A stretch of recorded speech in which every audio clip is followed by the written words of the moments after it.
পক্ষ থেকে পূর্ব ঘোষিত লটারির প্রাইজ হস্তান্তর করা হয়েছে। বৃহস্পতিবার পূর্ব লন্ডনের বেথনাল গ্রিনে অবস্থিত সুন্নাহ মানি ট্রান্সফারের কার্যালয়ে এই পুরস্কার প্রদান করা হয়। সুন্নাহ লিমিটেডের চেয়ারম্যান খতিব তাজুল ইসলামের সভাপতিত্বে এবং সুন্নাহ লিমিটেডের ডাইরেক্টর হাফিজ আব্দুল হকের পরিচালনায় এতে প্রধান অতিথি হিসেবে উপস্থিত ছিলেন ইসলামী চিন্তাবিদ শেখ সালেহ আহমেদ। বিজয়ীদের মাঝে প্রধান অতিথি ও উপস্থিত অতিথিরা সার্টিফিকেট ও পুরস্কার প্রদান করেন। এ সময় প্রথম পুরস্কার বিজয়ীকে একটি ল্যাপটপ এবং দ্বিতীয় পুরস্কার বিজয়ীকে একটি মাইক্রোওভেন দেওয়া হয়।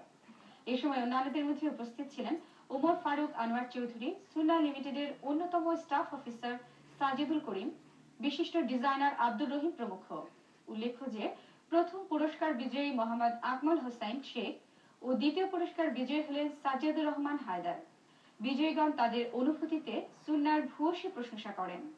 অনুষ্ঠান শেষে প্রতিষ্ঠানের ভবিষ্যৎ সমৃদ্ধি কামনা করে দোয়া ও মোনাজাত করা হয়।